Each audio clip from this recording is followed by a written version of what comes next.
Right now, without any effort on your part, every cell in your body is being pulled toward the center of the earth. You can't feel it as a pull exactly.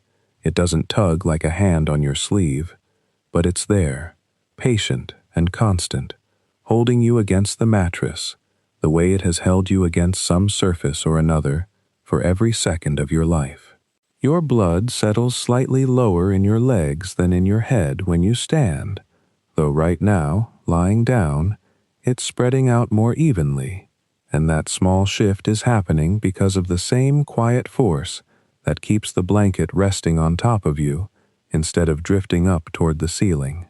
The air in the room, too, is being held down into a thin, breathable layer around you, rather than floating off into the dark. None of this requires your attention. It has simply always been true, the way the sound of your own breathing is always there once you start listening for it. It's strange, when you think about it, that something so enormous and so old could feel so unremarkable. This pull has been acting on every object on this planet for as long as the planet has existed, on the first oceans as they pooled into basins, on the first mountains as they pushed upward and then slowly wore back down, on every creature that ever walked, swam, or flew across the surface of the earth. And yet most of us go entire days without giving it a single thought, because it doesn't announce itself. It doesn't flash or hum or vibrate. It just quietly arranges things, keeps rivers running downhill, keeps your coffee cup on the table instead of hovering above it, keeps you here, in this bed, instead of somewhere else. Let's start gently, with something you already understand in your hands, even if you've never put words to it. Drop a pen, watch it fall, or rather, imagine watching it fall, since you're comfortably not getting up to test this right now. The pen doesn't hesitate. It doesn't drift sideways looking for the best route down. It simply accelerates toward the floor, faster and faster, until it lands. Now imagine dropping a bowling ball from the same height at the same moment. Here is the first genuinely strange thing about this whole subject, one that puzzled brilliant thinkers for thousands of years. The bowling ball and the pen, drop together in a vacuum, land at exactly the same instant. Not because they're magically similar, but because whatever is pulling on them doesn't care how heavy they are. It accelerates every falling object at the same rate, indifferent to whether that object is a feather, a coin, a car, or an entire mountain. This wasn't obvious to people for a very long time. In fact, the ancient view, the one Aristotle proposed and which held sway for nearly 2,000 years, was almost the opposite. Heavier things, Aristotle reasoned, simply must fall faster than lighter things, because that seemed to match the everyday world. A stone plummets, a feather drifts. It took until the late 1500s and early 1600s, with a stubborn and meticulous Italian named Galileo Galilei, for someone to test this carefully instead of just reasoning about it from an armchair. Galileo didn't actually drop cannonballs off the Leaning Tower of Pisa, as the popular story likes to claim. That detail seems to be a later embellishment, possibly invented by one of his students. What he really did was something slower and more patient. He rolled balls down long, gently sloped wooden ramps, timing their descent using his own pulse and, later, a water clock, because mechanical clocks of the era weren't precise enough for what he needed. By slowing the fall down into a gentle slope, he could actually observe the pattern in it. What he found was that the balls sped up in a very particular, predictable way, and that this pattern didn't depend on how much the ball weighed. A heavy ball and a light ball, released together on the same ramp, picked up speed identically. The reason the feather in your ordinary experience seems to disagree with this, the reason it drifts down slowly while the stone drops fast, has nothing to do with what's pulling on them and everything to do with what's pushing back. Air resists motion. It presses against a wide, light, floppy feather far more, relative to its weight, than it presses against a small, dense stone. Strip the air away entirely, and the disagreement vanishes. This has actually been shown in a wonderfully direct way. In 1971, an astronaut named David Scott, standing on the surface of the moon during the Apollo 15 mission, held out a geologist's hammer in one hand and a falcon feather in the other, and let them go at the same moment. On the moon, there's no air to get in the way. Hammer and feather struck the dusty ground together at exactly the same instant, just as Galileo's reasoning, worked out centuries earlier with wooden ramps and a water clock, said they would. So falling, in its purest form, has nothing to do with how much stuff an object contains. That might already feel a little disorienting if you've always associated heavy with falls fast. But stay with it, because this distinction matters, and it leads us somewhere even more interesting: the difference between two things we tend to use interchangeably in daily life: weight and mass.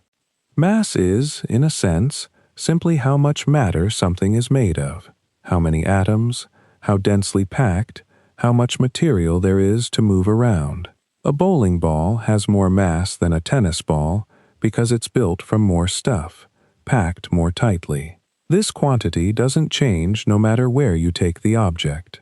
Carry that bowling ball to the moon, out to Mars, off into the emptiness between stars, and it still contains exactly the same amount of matter it always did. Mass, you might say, is a property of the object itself, something the object carries with it everywhere, indifferent to its surroundings. Weight is different, even though we routinely use the words as if they were twins. Weight is the force with which something is being pulled, and that force depends not just on how much matter the object has, but on what, exactly, is doing the pulling, and how strongly. Stand on a bathroom scale here on Earth, and the scale reports a certain number, let's say, for the sake of a round figure, 70 kilograms of pull registered as weight.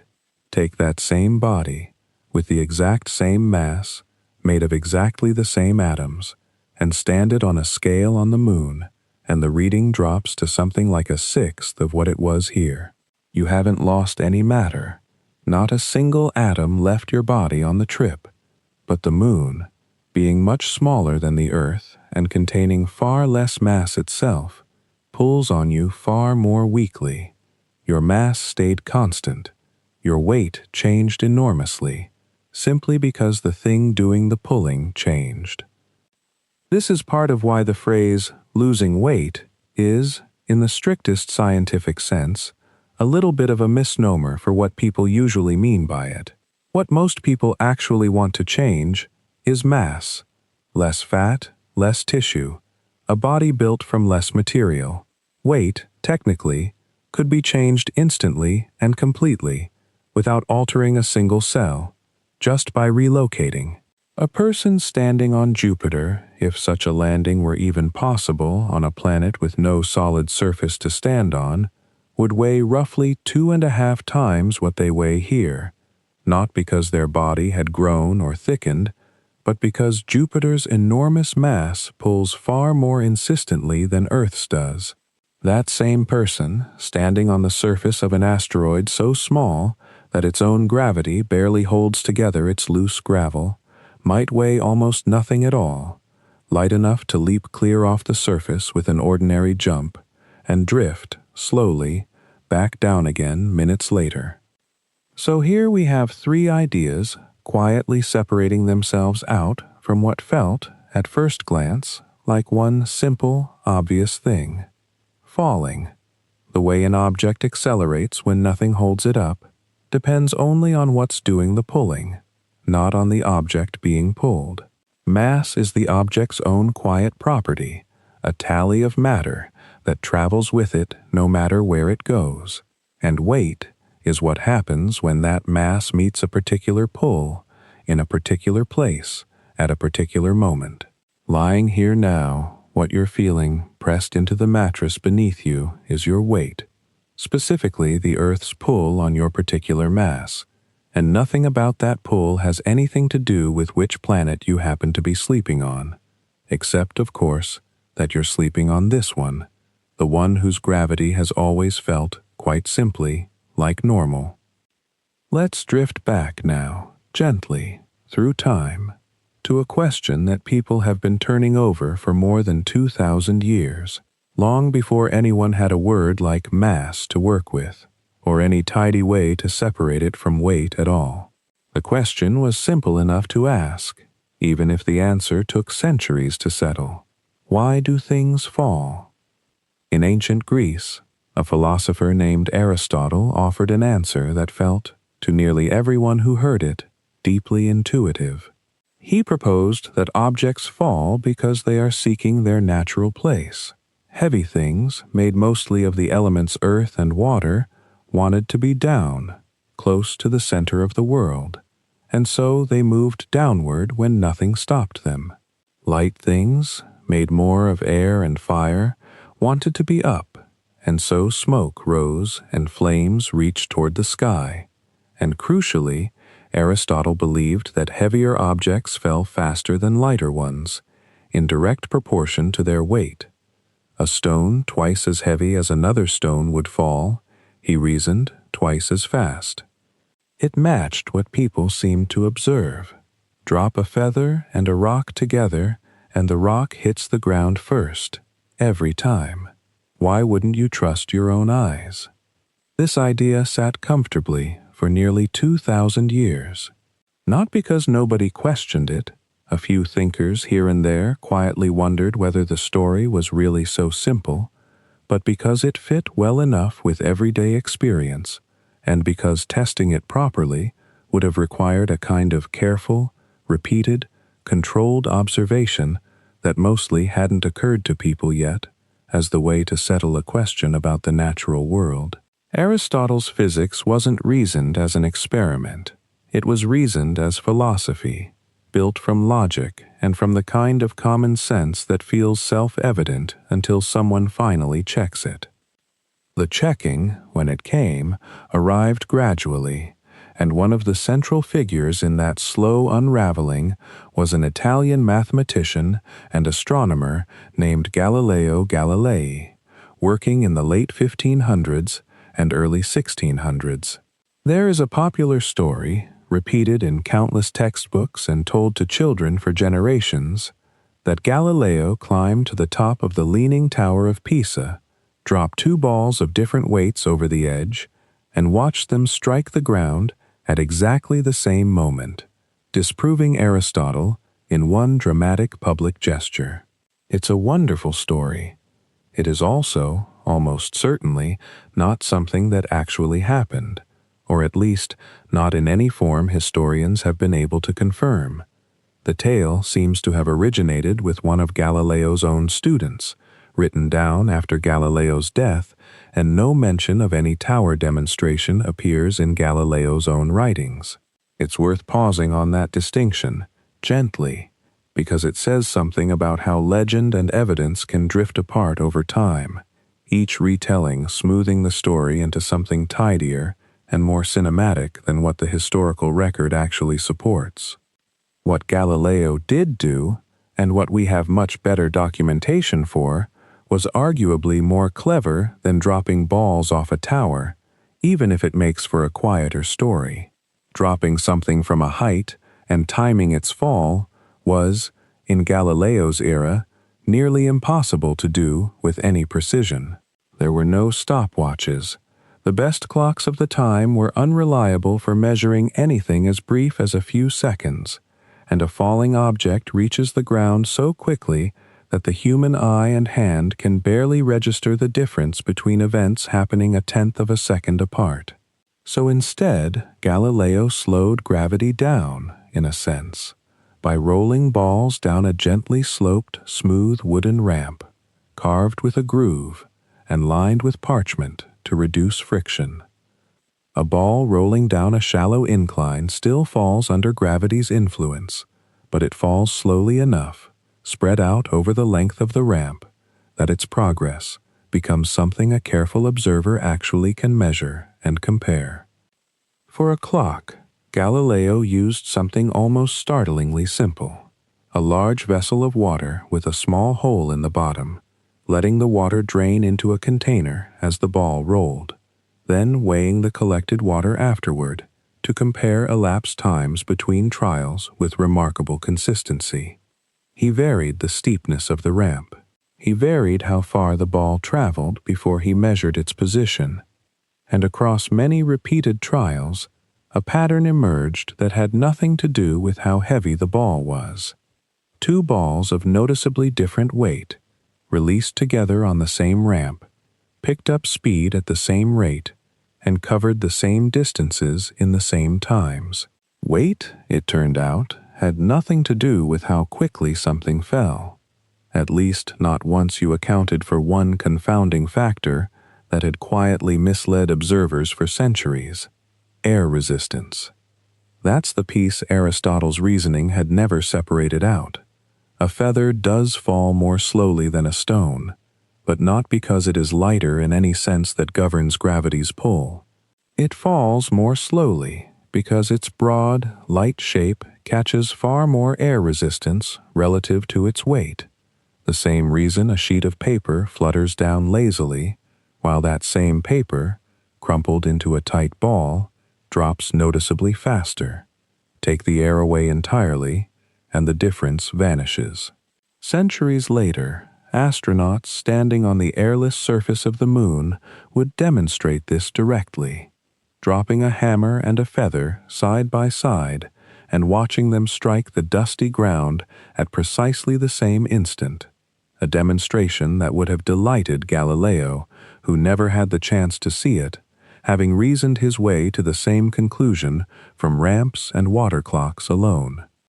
What Galileo established through this patient, unglamorous, repeated experimentation was something close to what we still teach today.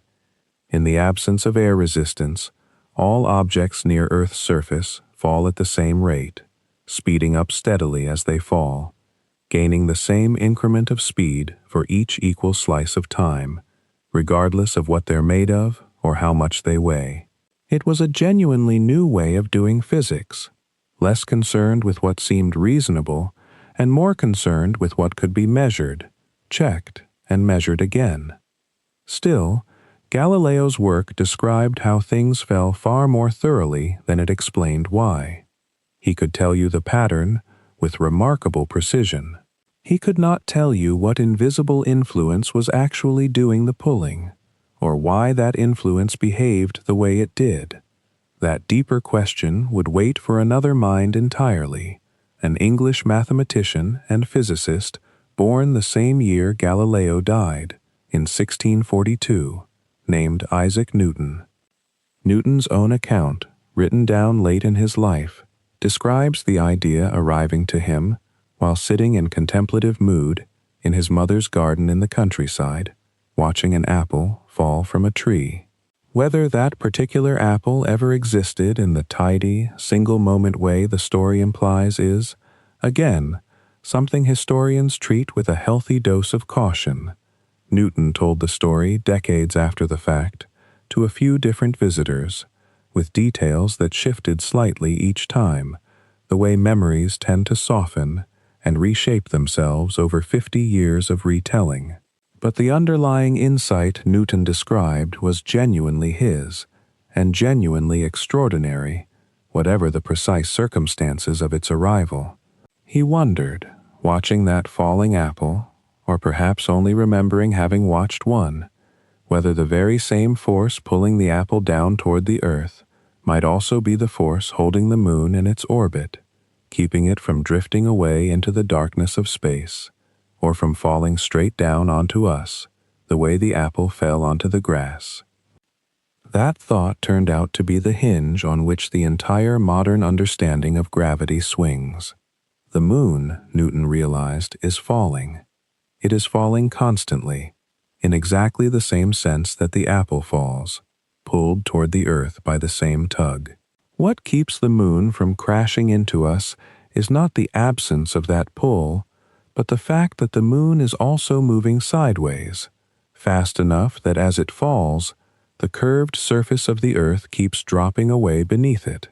It falls and falls and falls, and it never lands because the ground it's falling toward keeps curving out of the way.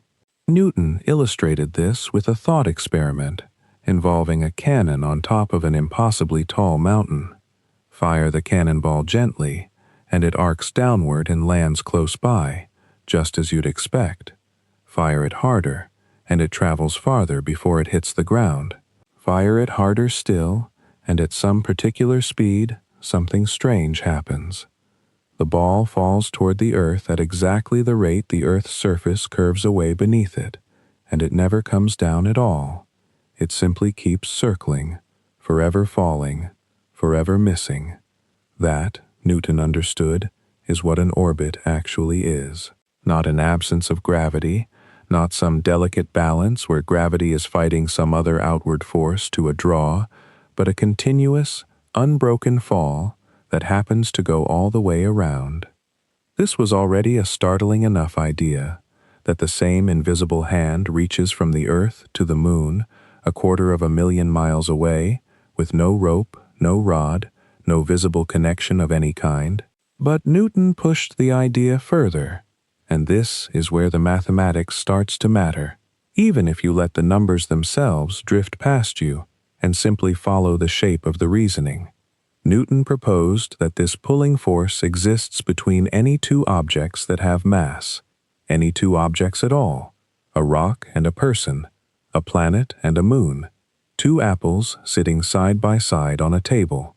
The pull is usually so faint between ordinary-sized things that you'd never notice it, but he claimed it is there nonetheless, always, everywhere, an unbroken web of attraction connecting every piece of matter in the universe to every other piece.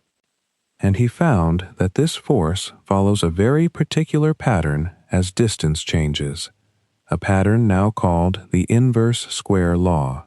If you double the distance between two objects, the pull between them doesn't drop by half, it drops to a quarter of what it was. Triple the distance, and it falls to a ninth. The strength fades away with the square of the distance, which is a strange enough phrase on its own, so it might help to picture something more familiar. Think of a candle burning in the center of a dark room, its light spreading outward in every direction, like the surface of an ever-expanding sphere. The same total amount of light has to cover a much larger area as it travels outward, so the light landing on any single patch of wall grows dimmer and dimmer in that same particular pattern, following that same inverse square shape. Move twice as far from the candle, and the light on your book is a quarter as bright. It isn't a coincidence that light behaves this way and gravity behaves this way too. Both are spreading outward from a source, filling more and more space as they go, thinning out as they cover more ground, the same geometry at work in two entirely different phenomena.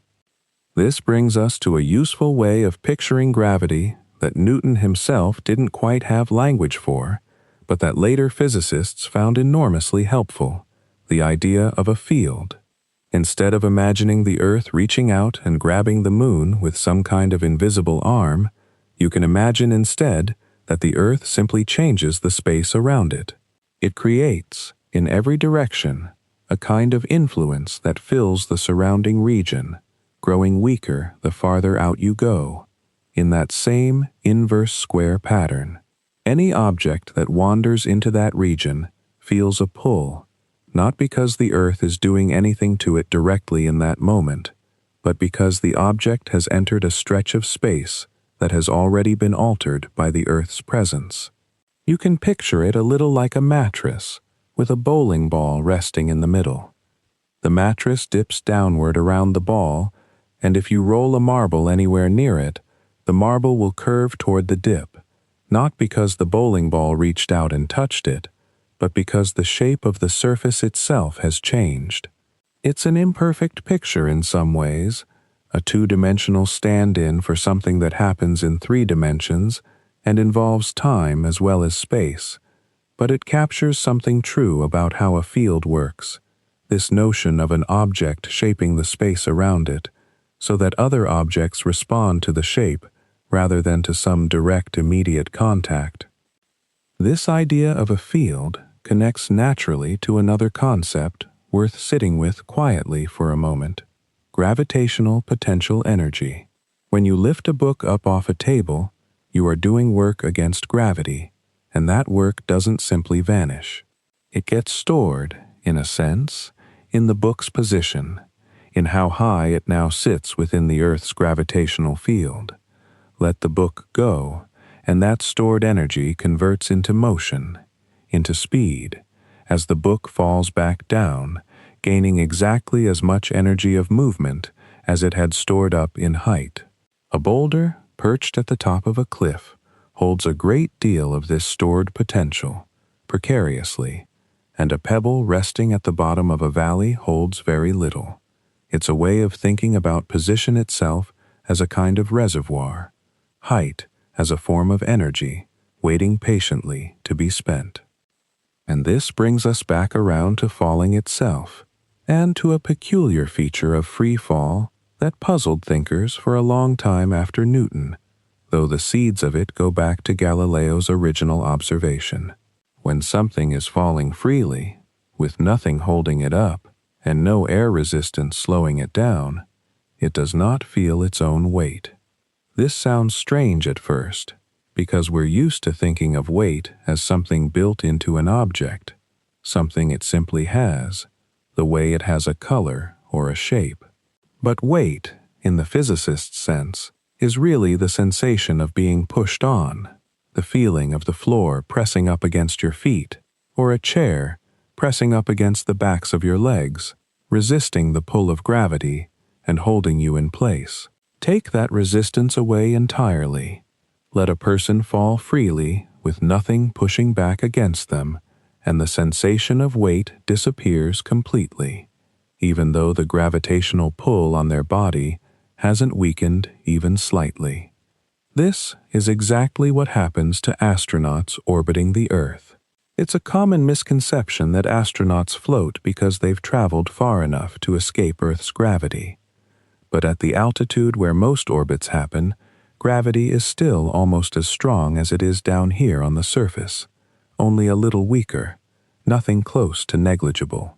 What makes astronauts weightless is not a lack of gravity, but the fact that they and their spacecraft, and everything inside it, are all falling together, endlessly, around the curve of the Earth, exactly like Newton's cannonball, never landing because they're always moving fast enough sideways to keep missing the ground.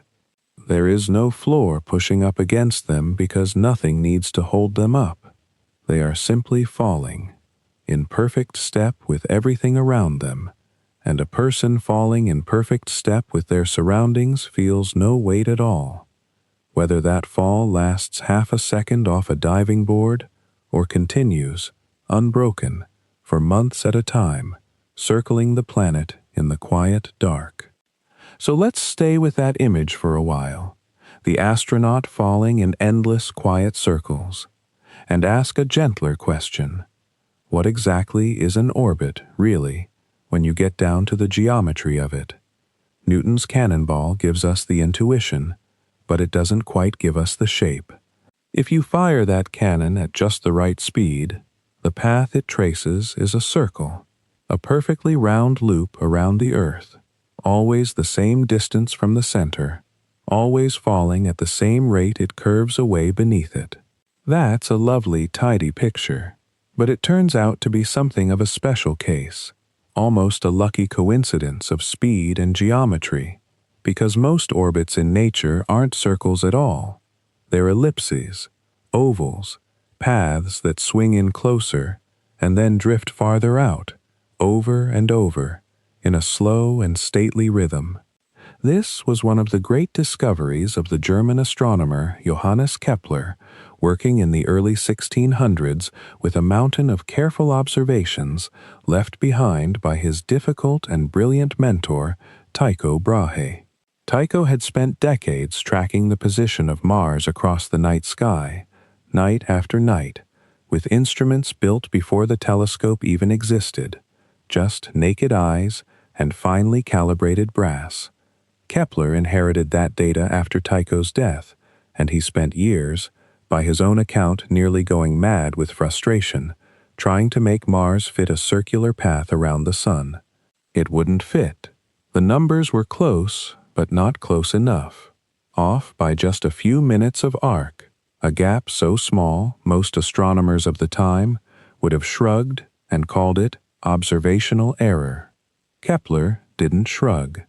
He trusted Tycho's data more than he trusted the assumption, thousands of years old by then, that the heavens must move in perfect circles, because circles were considered the ideal shape, and the heavens were supposed to be ideal.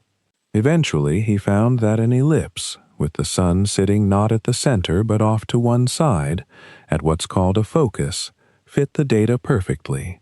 It was a strange and almost uncomfortable idea at the time that the universe wasn't built on the shape everyone assumed was the most perfect one, but the ellipse fit, and that was enough.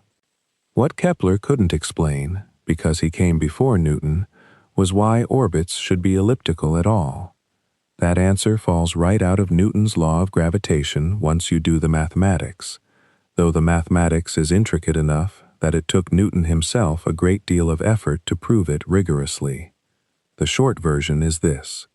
Gravity's pull weakens with distance, in that particular way where doubling the distance cuts the pull to a quarter, tripling it cuts the pull to a ninth, and it happens that this specific mathematical relationship, this inverse square pattern, produces elliptical paths quite naturally, the same way a particular note struck on a bell produces a particular ringing tone. Change the strength of gravity even slightly, make it weaken a bit faster or a bit slower with distance, and the orbits stop being simple closed ellipses altogether. They start to spiral, or they trace looping rosette patterns that never quite repeat. The fact that our solar system settles into such clean, repeating ellipses is really a signature of that exact inverse square relationship, a kind of fingerprint gravity leaves on the shape of the sky. Picture an ellipse for a moment, if it helps to picture something as you drift toward sleep. It's like a circle that's been gently squeezed from two sides, not into anything jagged, just eased into a longer, softer oval. Earth's orbit around the Sun is almost circular, so gentle an ellipse that you'd have trouble telling it apart from a true circle just by looking. But other bodies swing much more dramatically. Comets, in particular, often follow long, thin ellipses that carry them from far out in the frozen edges of the solar system, tens of billions of miles from the Sun, all the way into a close, fast pass near the Sun itself, before flinging them back out again on a journey that might take decades or centuries to complete. And here's a detail that Kepler also worked out, one of those small facts that feels almost obvious once you hear it, though it wasn't obvious to anyone before him. A planet or comet moves faster when it's close to the Sun, and slower when it's far away. Picture a skater pulling her arms in during a spin to whirl faster, and then stretching them back out to slow down. An orbiting body does something similar, speeding up as gravity pulls it in tight near the Sun, then coasting, slowing, drifting outward again before gravity's grip pulls it back for another close pass. Now, if an object is moving quickly enough, gravity can't quite manage to pull it back at all. This brings us to something called escape velocity, which sounds dramatic but is really just a description of how fast something needs to be moving to break completely free of a planet's or a star's gravitational hold, never to fall back. For Earth, that speed works out to about 7 miles a second, something like 25,000 miles an hour, which is why rockets need such enormous amounts of fuel just to get free of us.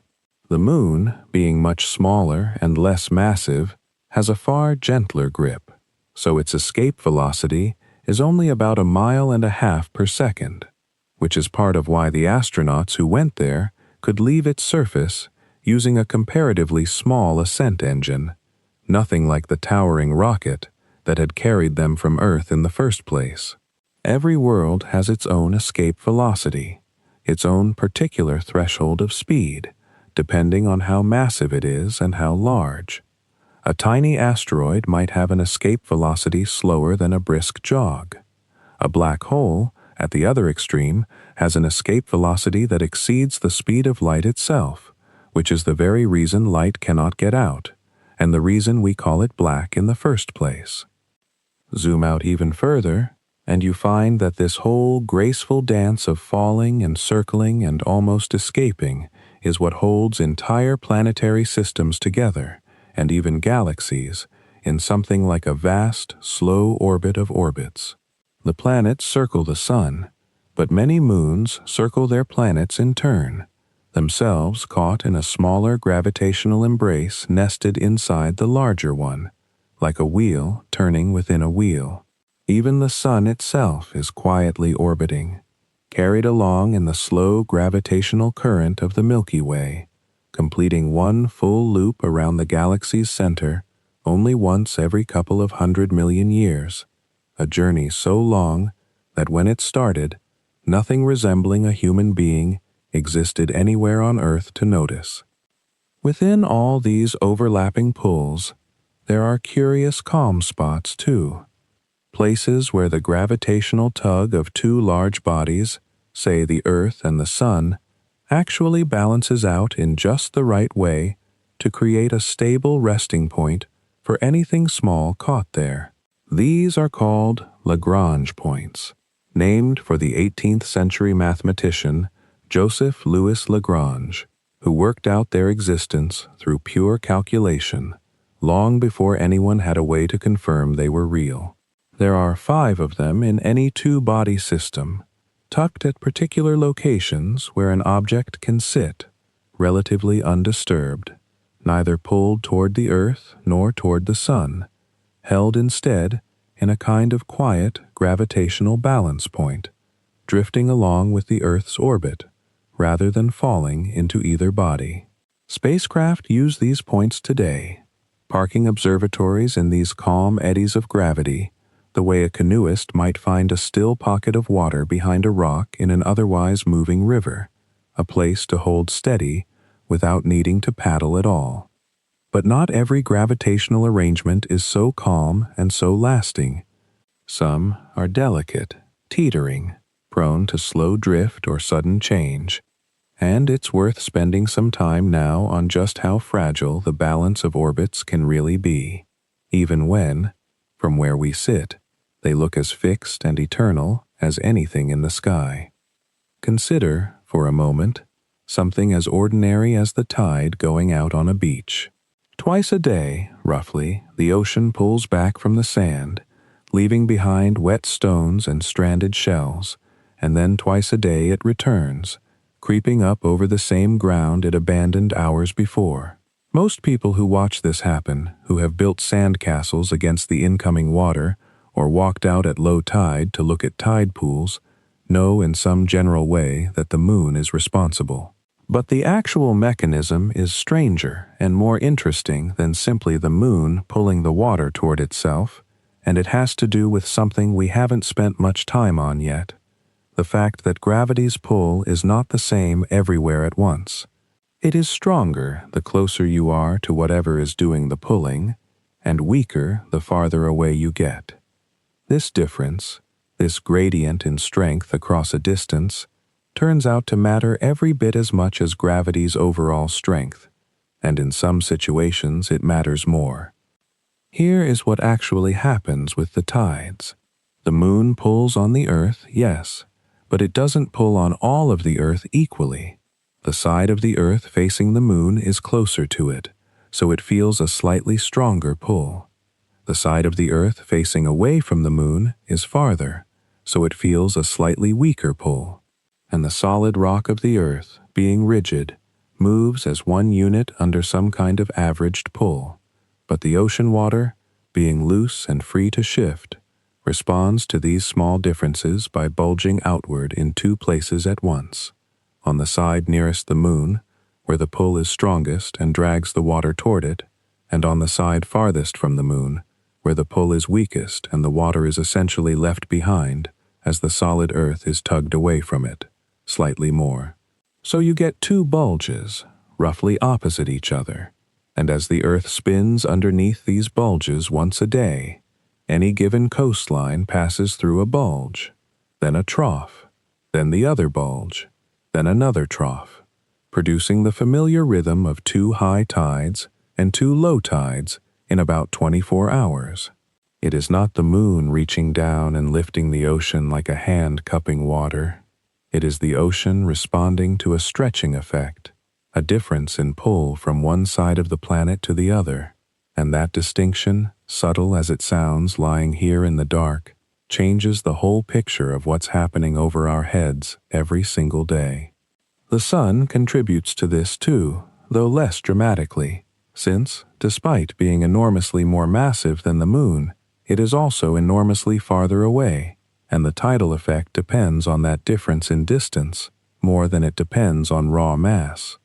When the sun and moon line up, during a new moon or full moon, their tidal pulls reinforce each other, and you get the especially high and low tides called spring tides, a name that has nothing to do with the season and everything to do with the water seeming to spring up higher than usual. When the sun and moon are at right angles relative to the Earth, their effects partially cancel, and you get the more modest neap tides. All of this has been happening, quietly, for as long as the Earth has had oceans and a moon nearby, long before anyone understood why, back when the rhythm of the tides was simply something fishing communities learned to read by watching and remembering, generation after generation, without any need for the underlying physics. This same stretching effect, this pulling harder on the near side than the far side, doesn't only move water around. Give it enough time and enough gravitational strength, and it can reshape entire worlds, or lock them into place. Consider the moon itself. It always shows Earth the same face.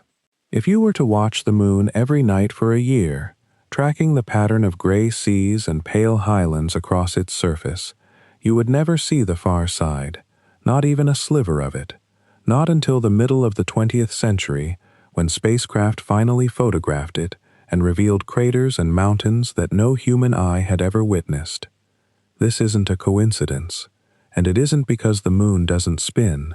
It does spin. It simply spins at exactly the same rate that it orbits the Earth, so that one full rotation on its axis takes precisely as long as one full trip around our planet, and the result is that the same face stays turned toward us the whole time, the way a person walking in a slow circle around a fire might keep facing the flames the entire way around, turning their body just enough with each step to never show their back to the warmth. This condition is called tidal locking, and it happens because of the very same stretching, the same difference in pull between the near side and far side, acting not on water this time, but on solid rock, over unimaginably long stretches of time. Early in its history, the moon was probably spinning faster, showing Earth a slowly changing series of different faces, the way most planets and moons do. But the Earth's gravity stretched the moon slightly, creating something like a very subtle, very slow version of those tidal bulges, except in rock instead of water. And because the moon's spin and orbit didn't quite match, that rocky bulge kept getting dragged out of alignment with Earth, and Earth's gravity kept tugging on it, trying to pull it back into line, acting almost like a brake on the moon's rotation. Over hundreds of millions of years, this gentle, persistent tugging slowed the moon's spin down and down until it matched its orbital period exactly, and once the two were equal, there was no more misalignment for Earth's gravity to correct, no more braking force, and the moon settled into the locked state it's held ever since. Many moons throughout the solar system are tidally locked to their planets in exactly this way, their spins and orbits perfectly matched after enough eons of this same gentle, invisible negotiation between rock and gravity, where the stretching becomes gentle and stabilizing in a case like the Earth and Moon. In more extreme circumstances, it becomes something closer to violence. Picture, for a moment, a spacecraft, or even a person, drifting feet first toward a black hole, close enough now that the difference in gravitational pull between the head and the feet becomes not subtle but enormous. The feet, being nearer, would be yanked forward with tremendously more force than the head, farther behind. The body would be stretched, elongated, drawn out along its length even as it simultaneously squeezed from the sides, the way toothpaste is forced to lengthen and thin when squeezed from a tube. Physicists, with a flash of dark humor that somehow survived the seriousness of the mathematics, gave this process the name spaghettification, and it captures the image well enough. Matter pulled apart into long, thin strands by nothing more than the simple fact that gravity's pull differs so sharply over a short distance near an object as extreme as a black hole.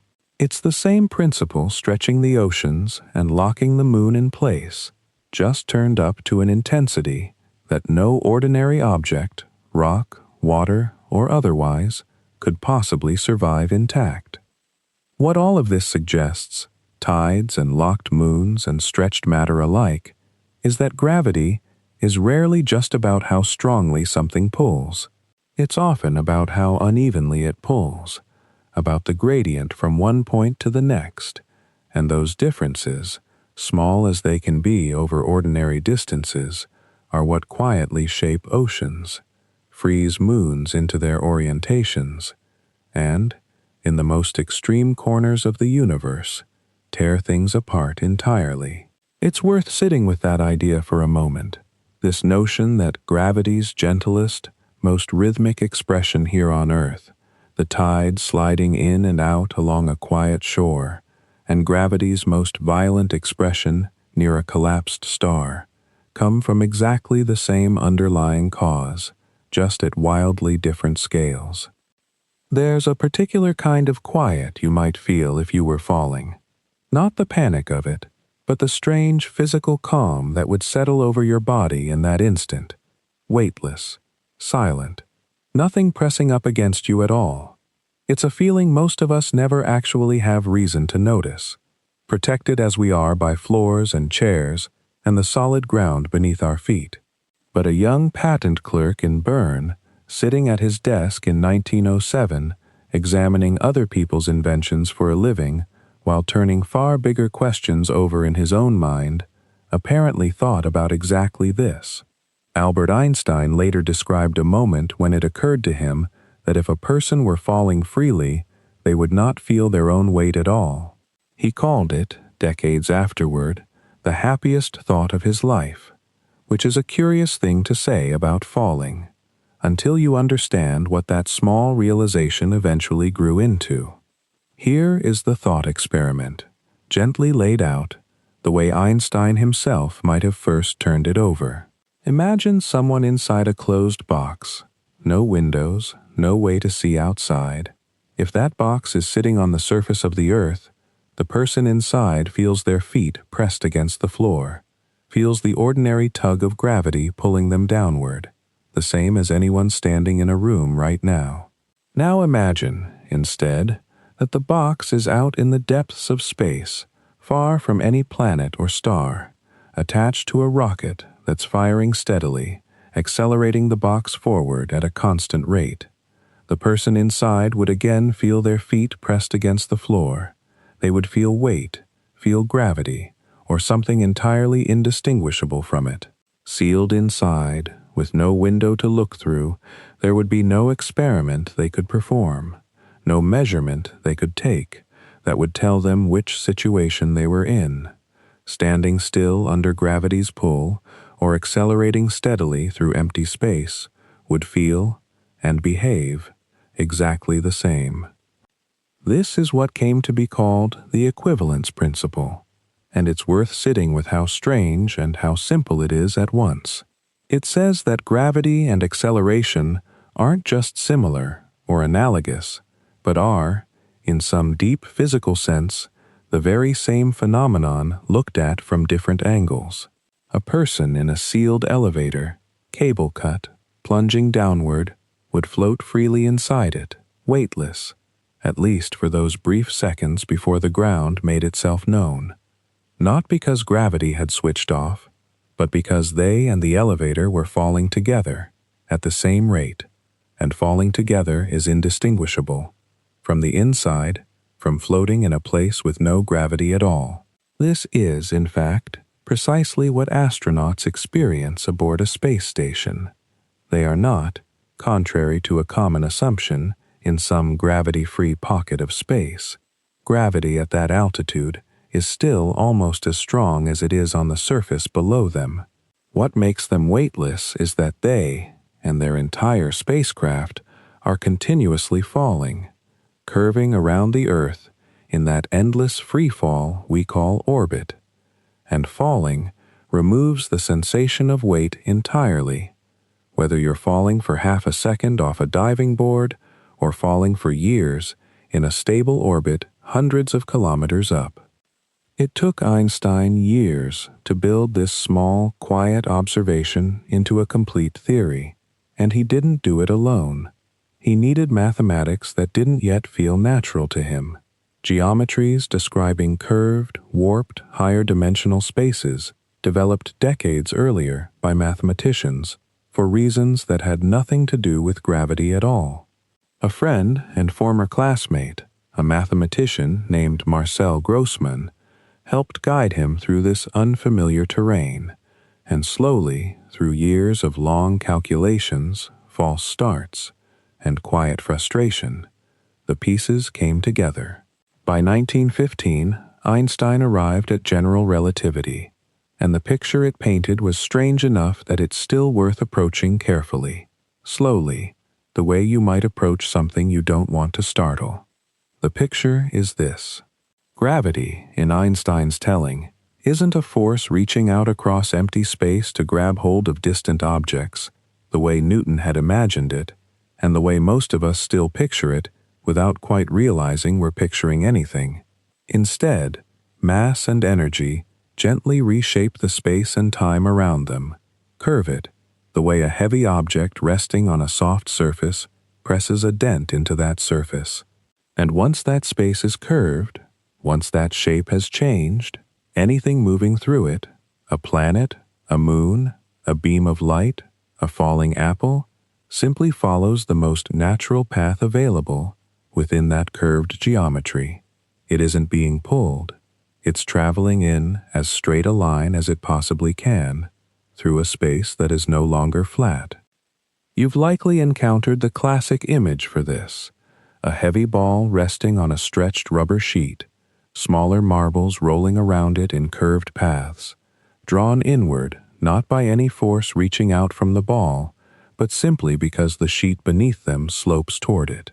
It's a genuinely useful picture, and it's fine to hold on to it loosely as you drift toward sleep tonight. But it's worth knowing, gently, where that picture quietly cheats. The rubber sheet dips downward because gravity itself pulls the heavy ball into it, which means the analogy secretly relies on the very thing it's trying to explain.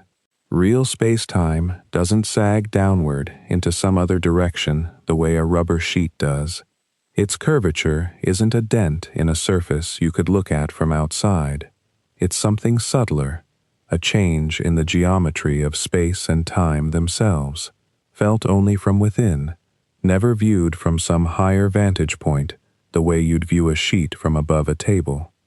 A gentler way to approach the same idea might be to think of a ship's navigator, centuries ago, sailing not across a flat map, but across the curved surface of the actual Earth.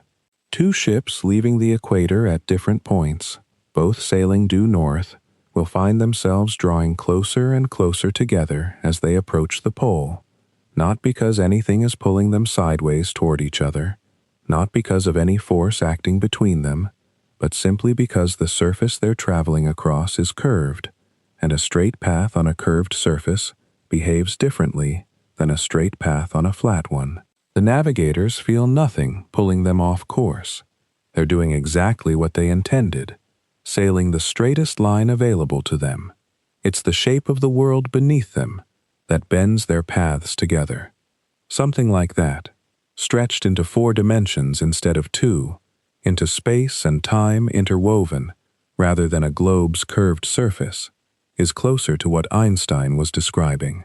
Mass tells spacetime how to curve, and curved spacetime tells matter how to move, a phrase the physicist John Wheeler would later coin, decades on, as a way of compressing this entire idea into a single, memorable sentence. None of this erases Newton's version of gravity so much as it reveals what lay quietly underneath it all along. For nearly everything most of us encounter, an apple falling from a branch, a moon circling a planet, a tide sliding gently up a shore, Newton's simple description of a pulling force works remarkably well, close enough that it carried physics and engineering and centuries of careful astronomy without any trouble at all. It's only in more extreme situations, incredibly strong gravity, incredibly precise measurements, incredibly high speeds, that the two descriptions begin to visibly part ways, and it's in exactly those situations that Einstein's curved spacetime shows itself to be the deeper, truer picture. And once you accept that space and time themselves can bend, a curious and rather wonderful question follows naturally behind it, one that even light itself, that fastest and steadiest of travelers, turns out not to be exempt from. Light doesn't have mass, not in the way a stone or a planet does, and for a long time that seemed to settle the matter. If gravity was simply a pull between masses, as Newton had described it, then something massless should sail right past a star or a planet without the faintest deflection, indifferent to whatever was sitting nearby. But once gravity is understood not as a pull between objects, but as the curvature of space-time itself, the question changes shape entirely. Light doesn't need mass to be affected by curved space-time, because light still has to travel through that space-time, still has to follow whatever paths are available to it, and if the paths themselves are curved, then light curves along with them. It isn't being pulled, it's simply going straight, the way the ship's navigator was going straight, along a surface that no longer behaves the way a flat one would. Einstein worked this out on paper years before anyone could test it, and the natural place to look for evidence was the sun, the most massive nearby object capable of bending starlight passing near its edge. The trouble was practical rather than theoretical. The sun is so bright that any star sitting close to it in the sky simply disappears into the glare, washed out entirely, impossible to see. The one moment this changes is during a total solar eclipse, when the moon slides directly in front of the sun and blots out its light for a few brief minutes, revealing the stars scattered around it in the darkened sky. In 1919, an English astronomer named Arthur Eddington led an expedition to the island of Principe, off the coast of West Africa, specifically to photograph such an eclipse, comparing the apparent positions of stars near the sun's edge to their normal positions when the sun was elsewhere in the sky. If Einstein was right, those stars should appear to have shifted slightly, their light bent just enough by the sun's curved space-time to nudge their positions outward. Newton's theory predicted some bending too, since even in his framework, light might be thought of as feeling a weak gravitational tug, but only about half as much as Einstein's equations called for. The weather on Principe was uncooperative, clouds drifting in and out through the brief window of totality, and the measurements were difficult, right at the edge of what the instruments of the day could resolve. But when the numbers were worked through, they matched Einstein's prediction rather than Newton's. The announcement made him, almost overnight, one of the most famous scientists alive, his name appearing in newspapers around the world. A private, careful piece of mathematics suddenly turned into a public sensation. Since then, the bending of light by gravity has become one of the more useful tools in an astronomer's kit, rather than merely a historical curiosity.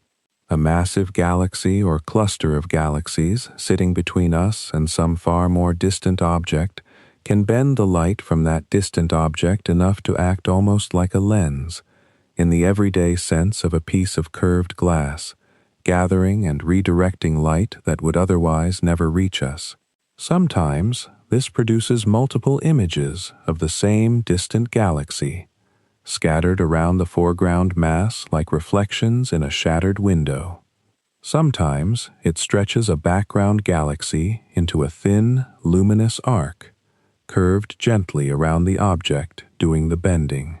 Astronomers call this gravitational lensing, and it has turned out to be a remarkably good way of weighing things that can't be weighed by any more direct method, including the mysterious, invisible dark matter that seems to make up so much of the universe's mass without emitting or reflecting any light of its own.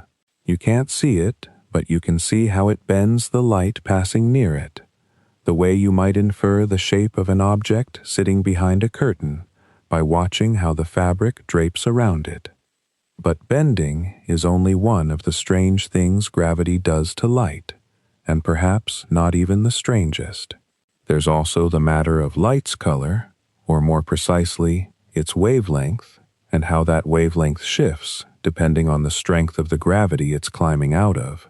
Imagine light as a kind of vibration, oscillating at a certain rate as it travels, and imagine that vibration having to do work, in some rough sense, to escape a strong gravitational field, the way a thrown ball has to work against gravity to rise. The ball doesn't lose speed by slowing down in the ordinary sense, since light always travels at the same speed regardless. Instead, it loses energy, and that loss of energy stretches its wavelength, shifting it toward the red end of the spectrum, the longer, lower energy end. Light climbing up out of a strong gravitational well arrives redder than it left, an effect called gravitational redshift. It was first measured with any real precision, not by watching starlight at all, but through a wonderfully small and clever experiment conducted in 1959 by two physicists, Robert Pound and Glenn Rebka, working at Harvard. They sent gamma rays up and down a tower only about 70 feet tall, hardly the scale of a mountain or a star, and still managed to detect the tiny predicted shift in the radiation's energy as it moved against Earth's own comparatively gentle gravity. It was a startlingly delicate measurement for its time, confirming that even Earth's mild gravitational field, nothing like a black hole or even the sun, leaves its mark on light passing through it. And this same effect, it turns out, has a twin sitting quietly beside it, one that touches not light's color, but the flow of time itself. Clocks run at different rates, depending on how deep they sit in a gravitational field.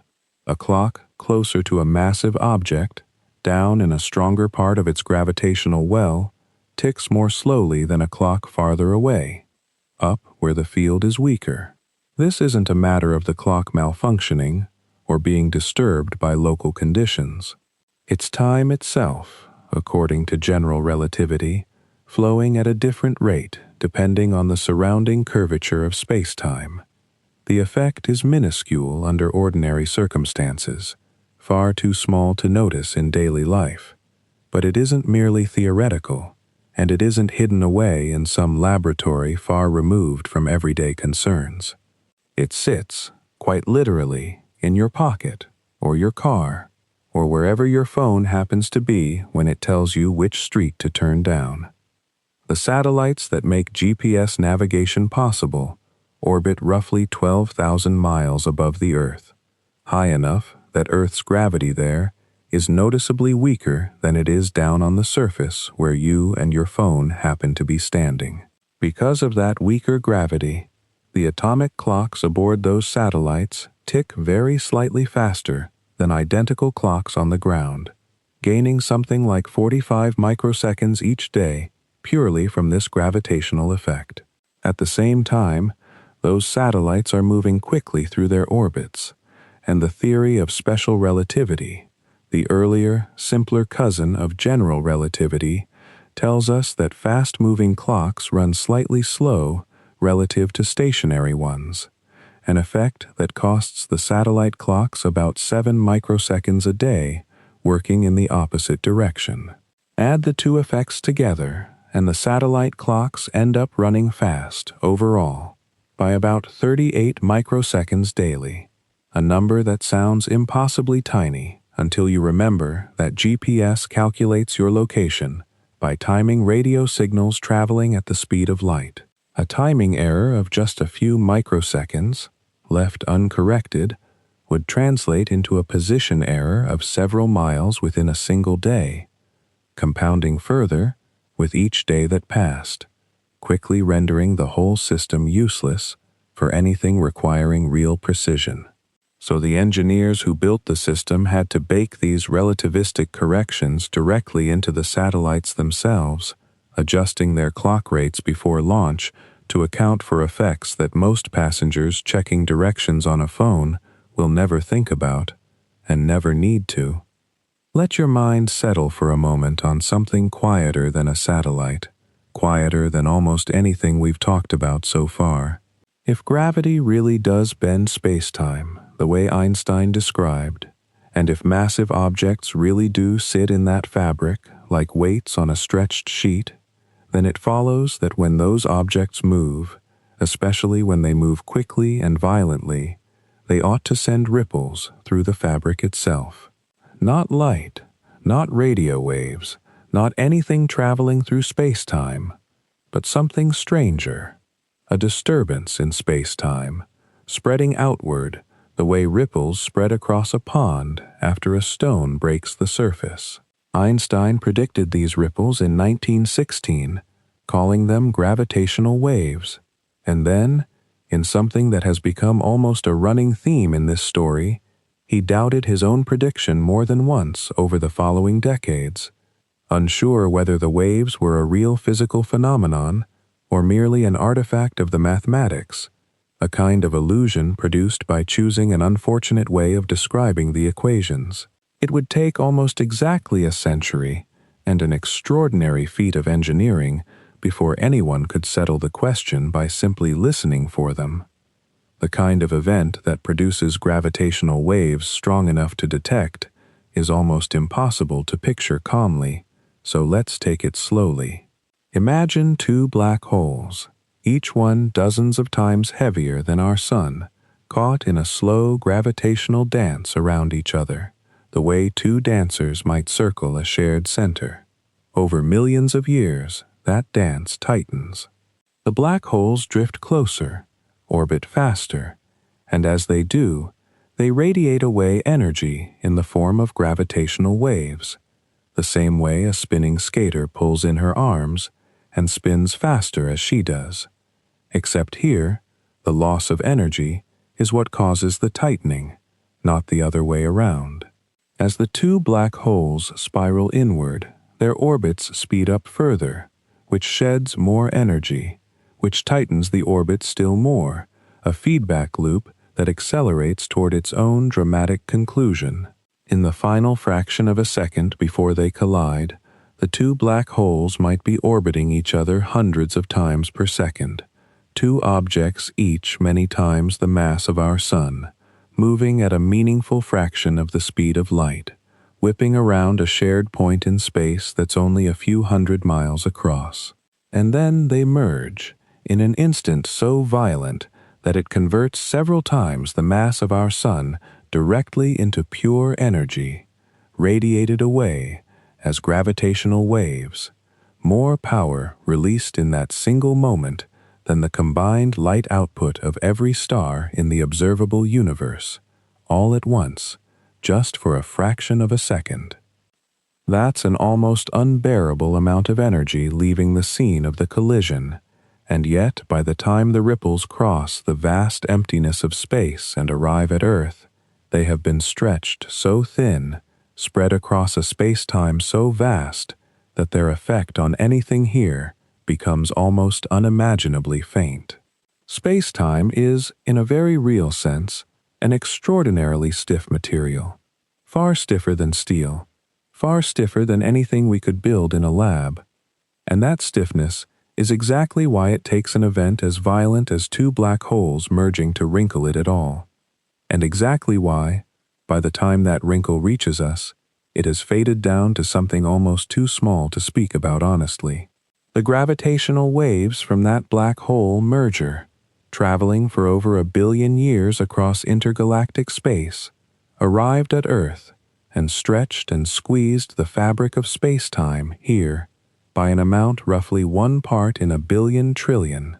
To make that concrete, if you took the distance between the Earth and the nearest star beyond our Sun, a distance of roughly 25 trillion miles, and asked how much a gravitational wave that strong would stretch it, the answer would be about the width of a human hair. Scaled down to something we can actually try to measure in a laboratory, on a device only a few miles long, the effect becomes a change in length thousands of times smaller than the width of a single proton, smaller than the nucleus of an atom, smaller than almost anything that has any business being called a measurement at all. And yet it was measured. The instrument built to do it is called LIGO, the Laser Interferometer Gravitational Wave Observatory, and there are 2 of them, one in Louisiana and one in Washington State, built as twins, partly so that a real gravitational wave signal, arriving at both detectors within milliseconds of each other, could be distinguished from a local disturbance, a passing truck, a distant earthquake, anything that might rattle just one detector and not the other.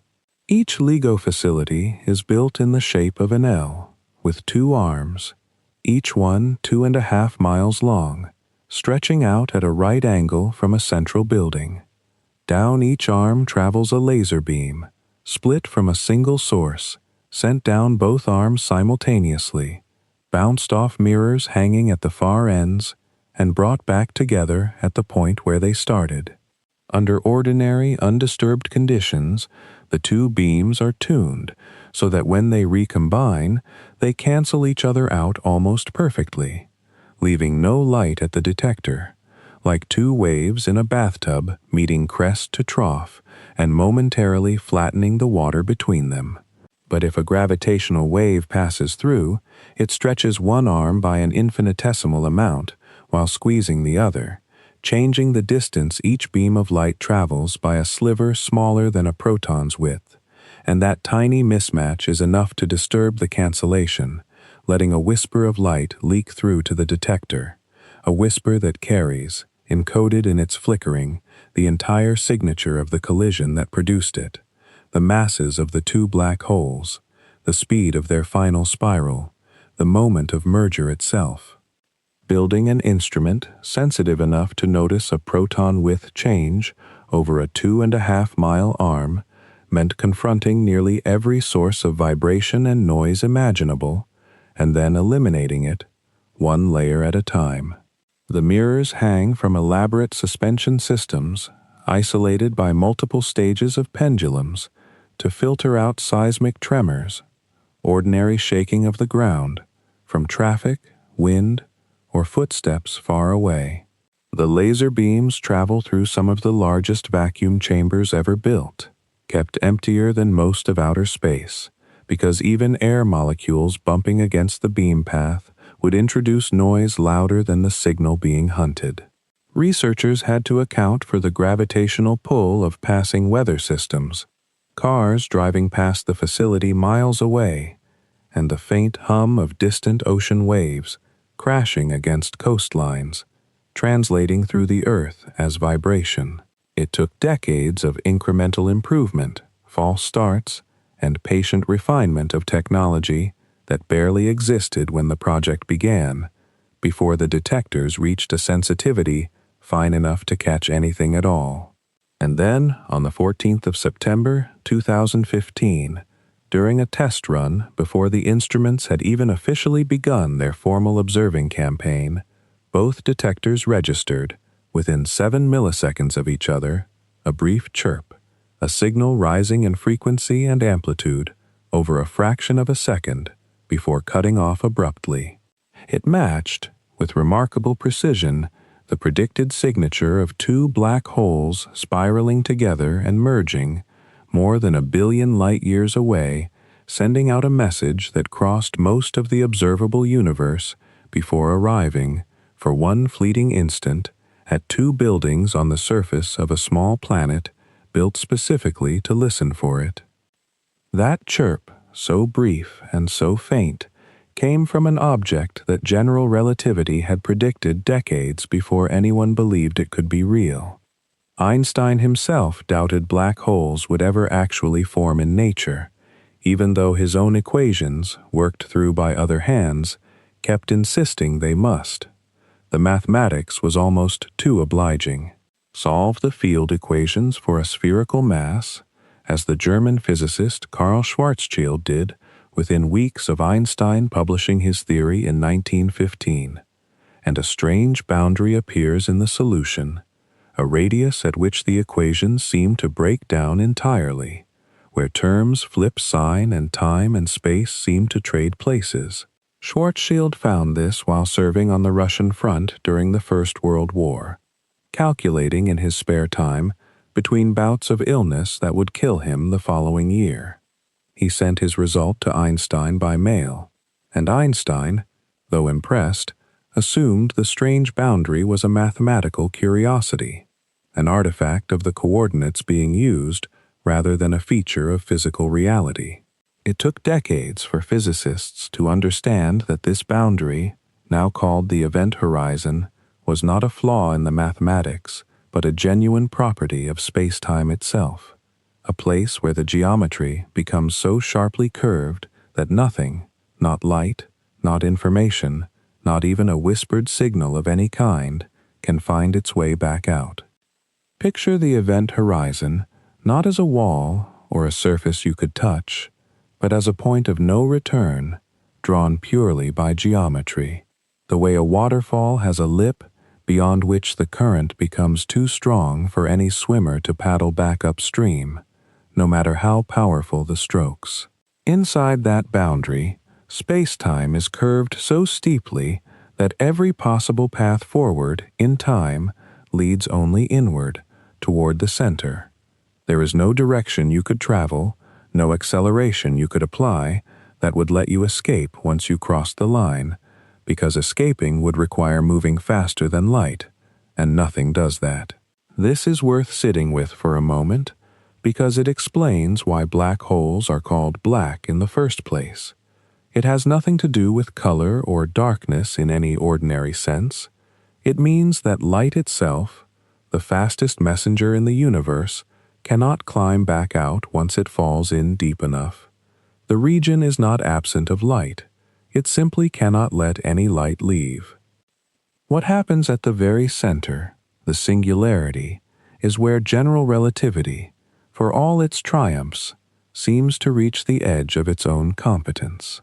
According to the equations, matter falling into a black hole is compressed without limit, curvature increasing without bound, density becoming, in the mathematics, infinite. Most physicists regard this infinity not as a literal description of nature, but as a signal that the theory has been pushed past the domain where it can be trusted, the way a map that shows a road ending abruptly at a cliff edge is telling you less about the road and more about the limits of the mapmaker's survey. Somewhere near the singularity, quantum effects, which general relativity ignores entirely, should become important, and nobody yet has a working theory that describes gravity and quantum mechanics together in that extreme a setting. So when people say a singularity has infinite density, the honest version of that sentence is that we don't actually know what happens there, only that our best current theory stops being able to say anything sensible past a certain point. For a long time, some physicists hoped this whole business of singularities might be a mathematical accident too, a consequence of assuming perfectly symmetrical collapse, a star falling in with flawless spherical evenness, the kind of idealization real physical objects never actually achieve. Perhaps a real, slightly lopsided collapsing star would somehow avoid forming a true singularity, sloshing and bouncing in some complicated way that smeared the crushing curvature into something less catastrophic. This hope was closed off, at least within the framework of general relativity, by a series of theorems developed in the 1960s, largely by the mathematician Roger Penrose, and, working with him for a time, a young Stephen Hawking, then still early in the career that a diagnosis of motor neuron disease had threatened to cut dramatically short. Penrose showed, using tools borrowed more from topology than from the traditional physicist's toolkit, that once a certain kind of boundary called a trapped surface forms during collapse, a singularity is essentially unavoidable, regardless of the exact shape or symmetry of the collapsing matter. It was not a numerical coincidence of tidy spherical stars. It was closer to a structural inevitability written into the geometry of space-time itself, once conditions become extreme enough. Penrose received a share of the Nobel Prize in Physics in 2020 for this work, more than half a century after he first derived it, a reminder of how patiently these ideas had to wait for the observational era, for actual images and actual gravitational waves to be taken as descriptions of real objects rather than exotic mathematical possibilities. Black holes are not simply passive drains either, motionless voids waiting for matter to fall in. Most of them are thought to spin, sometimes very rapidly, inherited from the rotation of the star or gas cloud that collapsed to form them, the way a figure skater spins faster by pulling their arms inward. A spinning black hole drags the fabric of space-time around with it, an effect called frame dragging, first worked out mathematically by the physicists Roy Kerr in 1963, decades after Schwarzschild's original solution, for the more realistic case of rotation. Close to a spinning black hole, space-time itself is swept along in a slow, invisible current, the way water near the drain of a bathtub begins circling even before it plunges downward. An object near a rotating black hole finds it almost impossible to hover in place relative to the distant stars, because the local geometry itself is being carried around in a great slow whirl. This is not a force pulling the object sideways in the way a river current pushes a boat. It is the space the object occupies that is doing the moving, dragging everything within it along for the ride, whether or not anything is actively resisting. Frame dragging happens on a much smaller scale too, faintly, around any rotating mass, including the Earth. Satellites in careful, painstaking orbits have measured this effect near our own planet, an almost imperceptible twist in the local geometry of space-time caused by Earth's rotation, confirmed only after years of accumulating data too subtle to notice in any single measurement. It is a small, patient echo of the same physics that, in its extreme form near a spinning black hole, can be strong enough to force space itself into a visible whirl. All of this leaves us in a curious position when it comes to what general relativity can actually promise. Outside the event horizon, The theory has been tested with extraordinary precision, matching the orbits of stars near the galactic center, the shadow images captured of the black holes at the hearts of the galaxy M87 and our own Milky Way, and the gravitational wave chirps recorded by detectors listening across the cosmos. But cross that horizon, in the mathematics if nowhere else, and the theory's confidence quietly evaporates. It can describe the approach beautifully. It falls silent, or at least becomes unreliable, exactly where the most interesting physics is presumably happening. This gap between a theory that works magnificently almost everywhere and a handful of extreme places where it seems to give way is itself one of the most important clues physicists have about where a deeper theory, one that finally reconciles gravity with the quantum world, might eventually need to begin. So let's sit with that gap for a while, because it turns out to be one of the strangest and most stubborn puzzles in all of physics, and understanding why it's so stubborn tells you something about the nature of gravity itself. Every other force we know how to describe has a quantum version. Electromagnetism has one, worked out with extraordinary precision in the middle of the 20th century, so precise that its predictions match experiments to something like 10 decimal places, a level of agreement almost unheard of in science. The strong force that binds protons and neutrons together has a quantum description too, and so does the weak force responsible for certain kinds of radioactive decay. Physicists spent decades building what is now called the Standard Model, a quantum framework that handles 3 of the 4 fundamental forces with real confidence. And then there is gravity, sitting off to the side, still described by Einstein's geometric picture from 1915, a theory that treats space-time as smooth and continuous, with no quantum graininess at all. The trouble is that everything else we know about the universe at its smallest scales tells us the world is not smooth and continuous. It comes in discrete packets. Light arrives in photons. Electrons occupy specific energy levels around an atom, never drifting continuously between them. Even empty space, according to quantum theory, is not truly empty, but a simmering foam of particles flickering in and out of existence for the briefest possible instance, borrowing energy from nothing and paying it back so quickly that nothing can catch them at it, except in careful, indirect measurements that confirm the froth is really there. If every other field in nature behaves this way, quantized, granular, humming with quantum uncertainty, it would be strange indeed if gravity alone remained perfectly smooth. Most physicists suspect it doesn't. They suspect that space-time itself, at some almost unimaginably small scale, has a graininess to it, a texture, the way a photograph that looks perfectly smooth from across a room dissolves into individual grains of silver once you bring your eye close enough. The scale where this graininess is expected to become important is called the Planck length, named for Max Planck, the German physicist whose work on the quantum nature of light launched the whole revolution at the turn of the 20th century.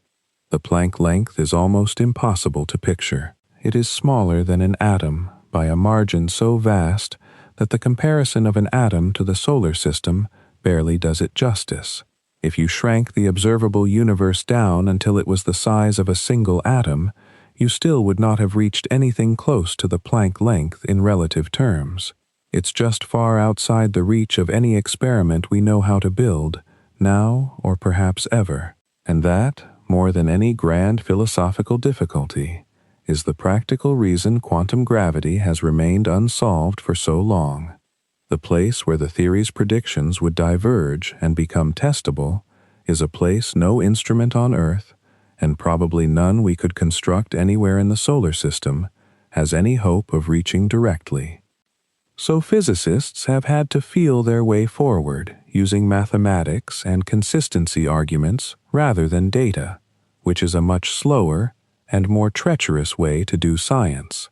One natural place to start is to ask what a quantum version of gravity's messenger particle might look like. Every other force in the standard model has a carrier particle, something that transmits the force from one object to another. The electromagnetic force is carried by the photon. The strong force is carried by particles called gluons. If gravity is a quantum force like the others, it should have its own carrier, and physicists have given this hypothetical particle a name, the graviton. It would need to be massless, so gravity can act across infinite distances the way it clearly does, and it would need to have a particular kind of quantum spin, different from the photons, that follows naturally from the fact that gravity always attracts, rather than sometimes attracting and sometimes repelling. Nobody has ever detected a graviton. Given how weak gravity is at the scale of individual particles, some physicists have pointed out, almost as a dark joke among themselves, that a graviton detector, built with the naive extrapolation of current technology, would need to be so large and so sensitive that it would collapse into a black hole before ever registering a single graviton passing through it. That doesn't mean gravitons don't exist. It means they may simply be beyond direct detection for a very long time, if not forever, which leaves theorists building their case indirectly, through mathematical consistency rather than laboratory confirmation. Two major approaches have tried to build a full theory around this problem, and it's worth understanding, gently, what each one is trying to do, without pretending either has fully succeeded. The first is called string theory. Its central idea is almost deceptively simple. Instead of thinking of the fundamental building blocks of nature as points, dimensionless particles with no internal structure, imagine them instead as tiny, one-dimensional loops or strands, vibrating strings, far smaller even than the smallest particles physicists have ever probed. Different vibrational patterns of these strings, the idea goes, correspond to different particles, the way different modes of vibration on a violin string produce different musical notes. One of these vibrational patterns, string theorists found, has exactly the properties expected of the graviton. That was, for many people working in the field in the 1980s, a genuinely thrilling moment, because it suggested that gravity wasn't something you had to force into the framework by hand. It fell out naturally, almost as a gift, once you assumed the universe was built from strings rather than points. But string theory has required, so far, extra spatial dimensions curled up impossibly small, dimensions beyond the 3 of space and 1 of time we actually experience, and it has produced an enormous number of possible mathematical solutions, so many that critics have questioned whether the theory can be tested at all, since it seems able to accommodate almost any outcome depending on how those hidden dimensions happen to be shaped. The second major approach takes nearly the opposite strategy. It's called loop quantum gravity, and rather than asking what particles are made of, it asks what space itself is made of.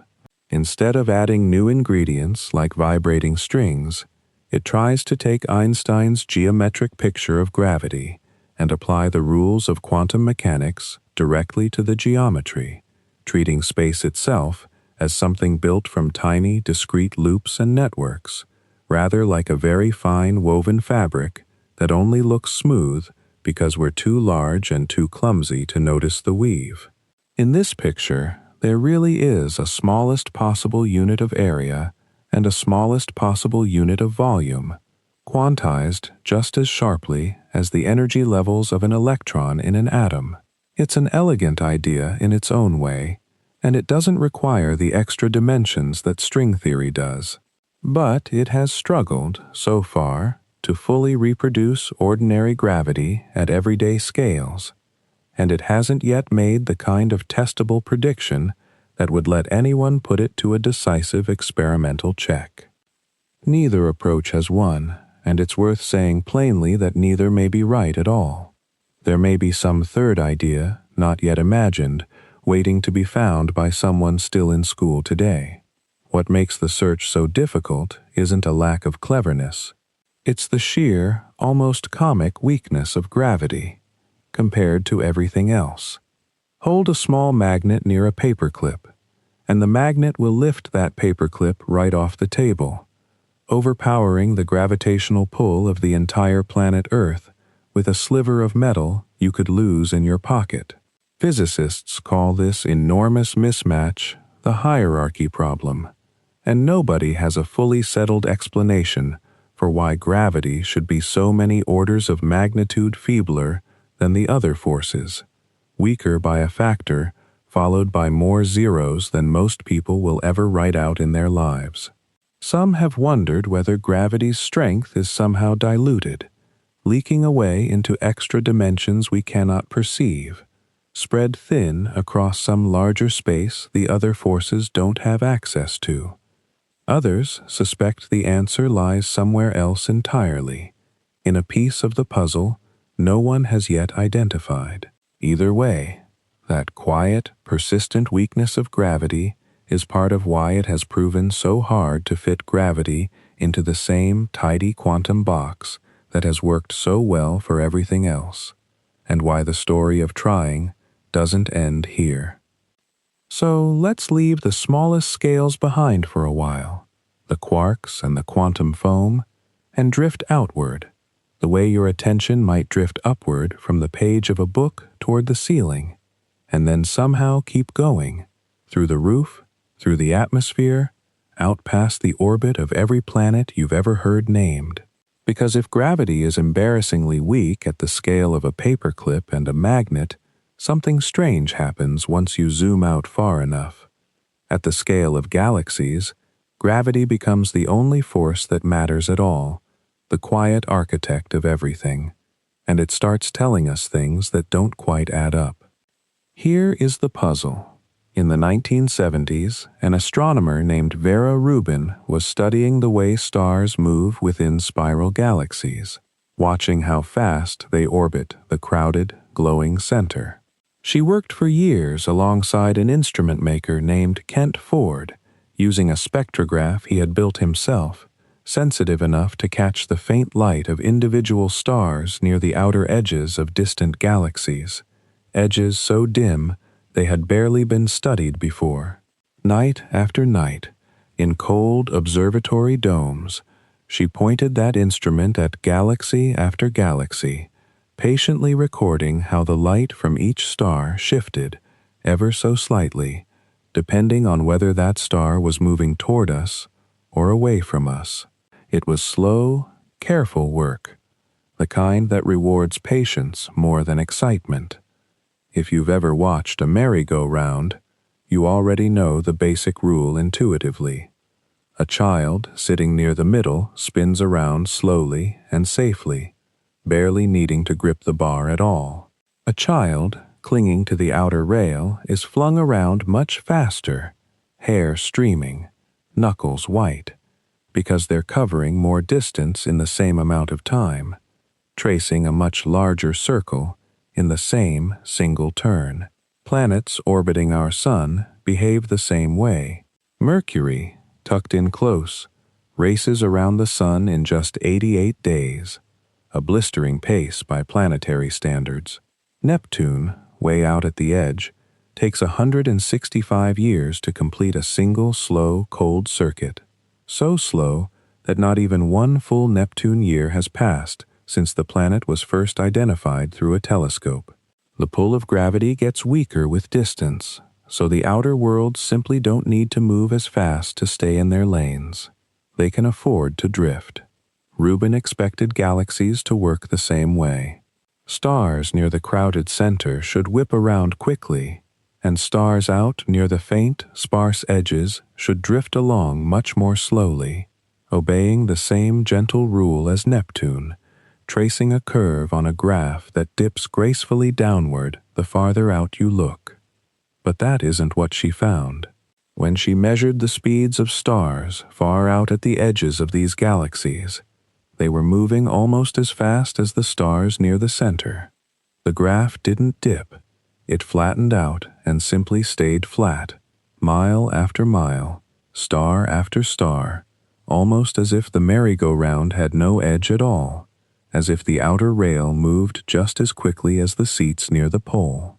By the ordinary rules, at those speeds, those outer stars should simply fly off into the darkness, flung away like water off a spinning bicycle wheel, scattered into intergalactic space within a few 100 million years, a blink of an eye on cosmic timescales.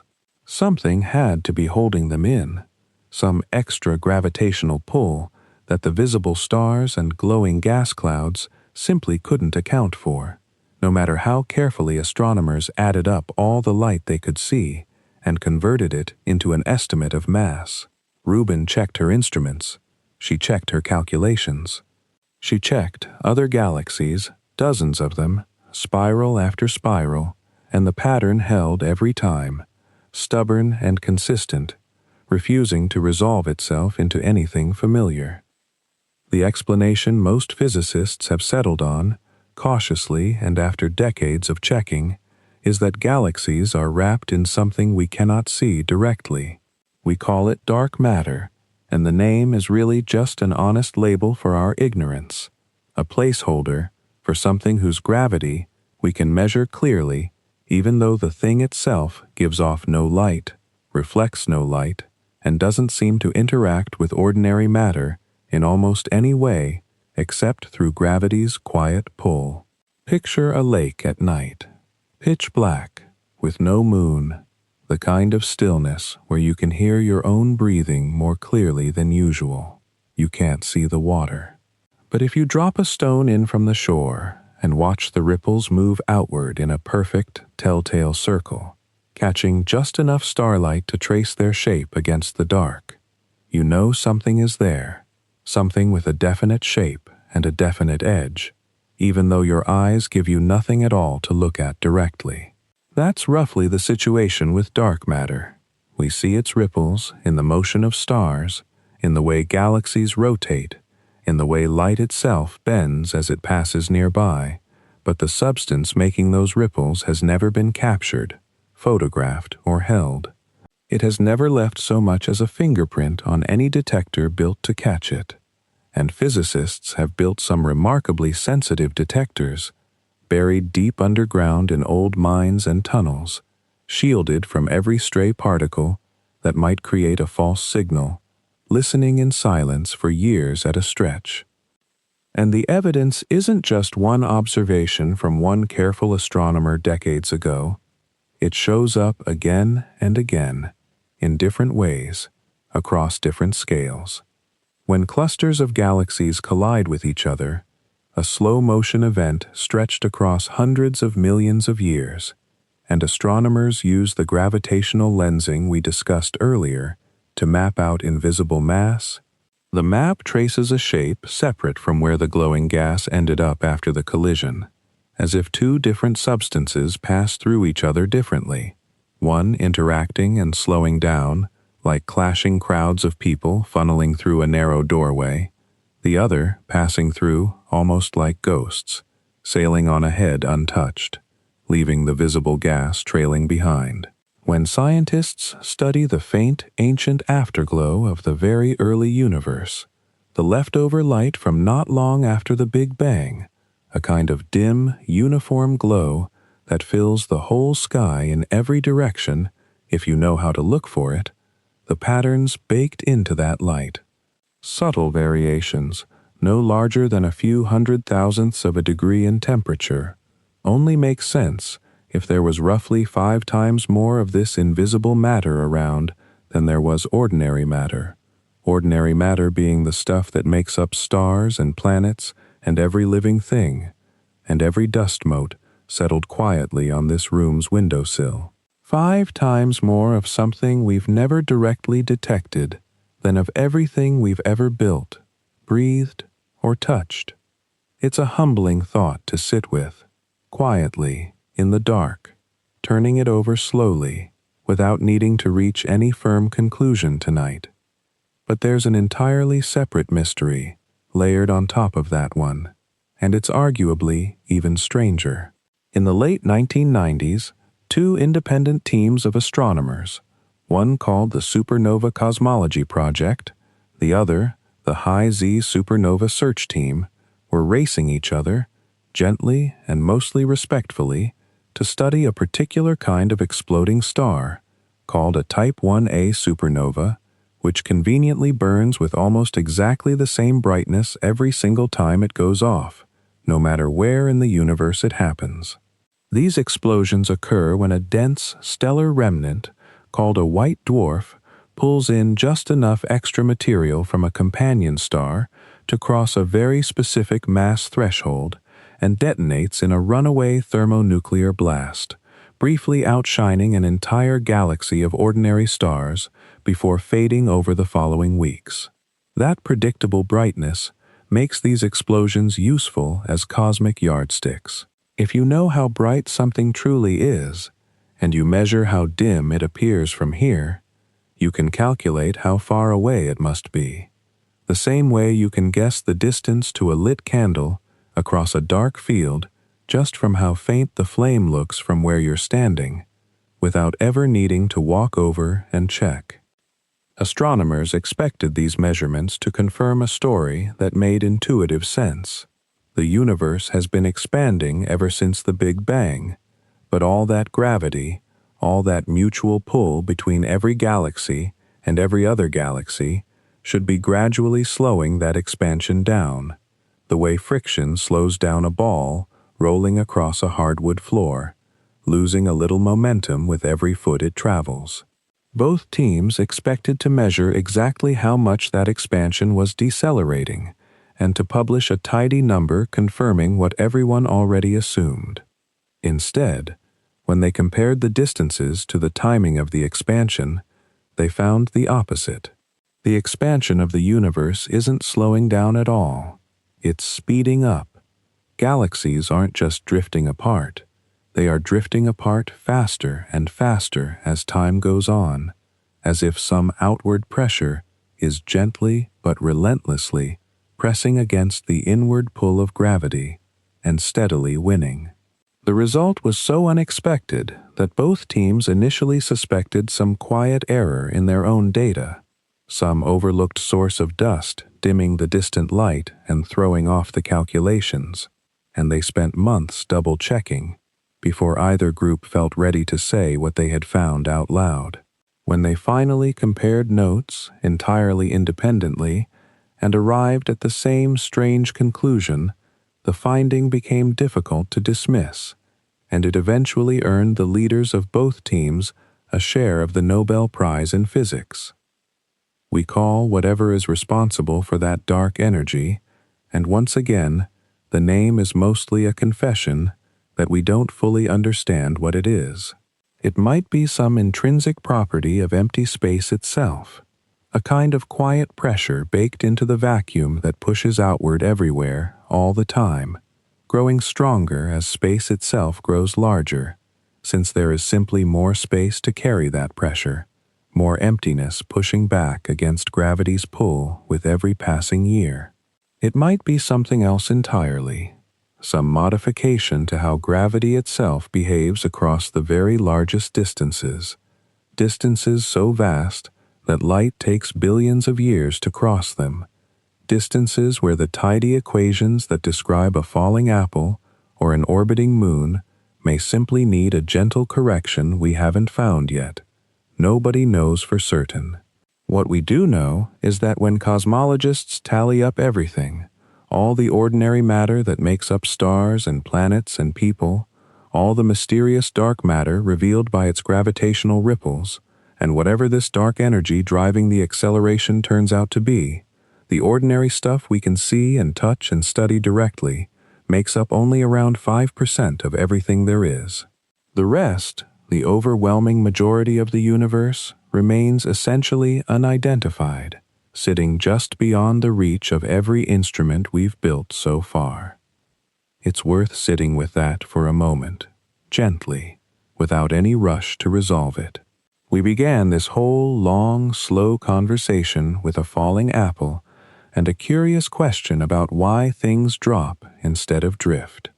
We followed that question through Newton's tidy laws, through Einstein's warped and flexible fabric of space-time, down into the strange uncertainty of the quantum world. And now, out here at the very largest scales, among galaxies and clusters and the ancient light of the early universe, gravity is still the thread tying it all together, and it's still, after everything, whispering to us that our picture is incomplete. Whether that missing piece will turn out to be some new particle waiting quietly to be found, some subtle correction to Einstein's equations, or some idea entirely outside anything imagined so far, is a question that remains gently, patiently open. So let's come back down, gently, the way you might come back to your own bed after a long walk under a sky too big to take in all at once. Let's come back to the falling apple, to the bathroom scale, to the ordinary hum of a life lived at the bottom of a gravity well on a spinning rock circling an unremarkable star. Because after all that talk of galaxies drifting apart and dark energy pushing at the edges of everything, it's worth remembering that gravity's strangeness was never only out there, in the vast and distant places. It was always right here, too, folded into the quietest, most familiar corners of daily experience, waiting patiently to be noticed. Think again of something falling, not a star collapsing, not a black hole devouring light, just a set of keys slipping from a hand and dropping to a tile floor. In the oldest, most intuitive picture, the one many of us still carry around without quite examining it, gravity is a kind of invisible string, a pull reaching out from the Earth's center and tugging on those keys, hauling them downward through the air. That picture served people well enough for centuries, but Einstein's insight, the one that reshaped everything, was quieter and stranger than a pulling string. In his picture, the keys aren't being pulled at all. They're simply following the straightest possible path they can, through a floor of space-time that the Earth has gently curved beneath them, the way a heavy sleeper curves a mattress simply by lying still upon it. The keys aren't fighting anything. They're just going the only way there is to go, given the shape of the space they happen to be sitting in. And this is why, if you were sealed inside a windowless elevator with no way to look outside, and that elevator's cable snapped, sending you into freefall, you would feel, for those brief and admittedly terrifying seconds, absolutely nothing. No sense of falling, no wind rushing past, none of the stomach-lurching plunge you might expect. You'd float. Anything in your pockets would float beside you. It would feel, for that suspended moment, exactly like weightlessness, exactly like what astronauts experience aboard a space station. This wasn't a metaphor to Einstein. It was the seed of an entire theory, the observation that gravity and acceleration are, in some deep and still faintly mysterious sense, the very same thing wearing different disguises depending on where you happen to be standing. Now think of a bathroom scale, the ordinary kind tucked under a sink somewhere, dusty and rarely stepped on. When you stand on it, it doesn't measure gravity directly, not really. What it measures is the force of the floor pushing back up against your feet, resisting your body's attempt to fall through it. Gravity pulls you down. The springs or sensors inside the scale resist, and the number that flashes up is really a report on that resistance, on the quiet argument between your weight and the floor's refusal to let you pass. Which is why, if you took that same scale into a plummeting elevator, it would read 0, even though gravity, whatever it truly is, hadn't gone anywhere. You'd still be just as close to the Earth's mass as before. What would have vanished, for that brief window, is the floor's resistance, because the floor is falling right along with you, at exactly the same rate, matching your fall so precisely that there's no argument left between you at all, nothing to measure, nothing to push against. This same idea, gently rearranged, is what keeps a satellite aloft, or a space station drifting 250 miles above the clouds. People sometimes imagine astronauts up there have somehow escaped gravity, floated free of it entirely, but that isn't so. Gravity at that altitude is still almost as strong as it is down here at sea level, only slightly weaker, since it fades gradually with distance, rather than switching off abruptly at some fixed boundary. What's actually happening is that the station is falling, constantly, endlessly, the way that dropped set of keys falls. But the station is also moving sideways so fast, thousands of miles an hour, that as it falls toward the Earth, the curve of the Earth's surface falls away beneath it at roughly the same rate. It's forever falling and forever missing, round and round, in a kind of perpetual, graceful plummet that never quite lands. That's what an orbit is, when you strip away the poetry. A fall that keeps missing its target because the target keeps curving out of the way. And gravity does one more quiet thing to us, one that has nothing to do with pulling or falling at all. It touches time itself, ever so slightly bending the pace at which clocks tick depending on how deep they sit within a gravity well. A clock resting on a mountaintop, farther from the Earth's mass, ticks a hair faster than an identical clock resting in a valley, closer to the bulk of the planet. The difference is unimaginably small, a matter of billionths of a second, accumulated over long stretches, far too tiny for any human nervous system to notice across an ordinary lifetime. But it is real, and it has been measured, with atomic clocks precise enough to catch time itself, moving at very slightly different speeds, depending on altitude. It's part of why the satellites overhead, the ones responsible for guiding a phone's map from one street to the next, need their clocks corrected constantly. Sitting farther from Earth's mass than we are, their onboard clocks run just slightly fast compared to clocks kept at ground level, and without correcting for that continuous drift, a navigation signal would slowly slide out of alignment with the ground below, until a person trusting it might find themselves led gently astray, block by block, simply because gravity had been quietly bending the passage of time in two different places at two very slightly different rates. So there it is, laid out slowly across everything we've walked through together. Gravity is the reason an apple drops from a branch instead of drifting sideways into the breeze. It's the reason a scale can read 0 even while gravity itself remains fully present and unchanged. It's the reason a station full of people can circle the planet for months without ever coming down, caught in an endless, graceful fall. It's the reason clocks in different places tick, ever so slightly, out of step with one another. And zoomed all the way out, it's the reason galaxies cluster together into vast cosmic webs, and, in some still mysterious way tangled up with dark energy, the reason the space between those galaxies keeps stretching wider with each passing year.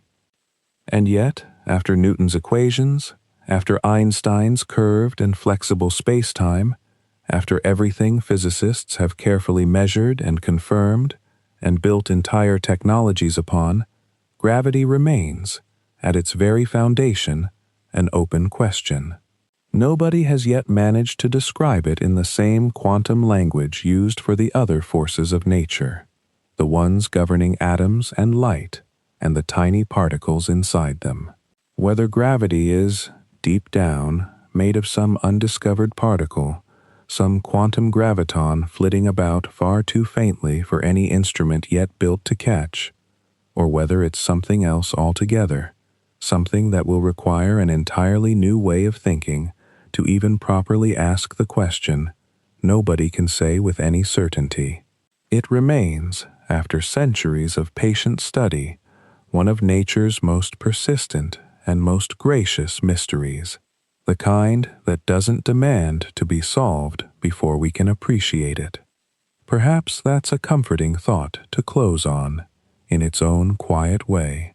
that the very thing holding you gently against your mattress right now, the same unassuming, invisible influence that keeps your favorite mug resting calmly on the nightstand instead of drifting off into the dark, is also one of the last great unanswered questions in all of physics.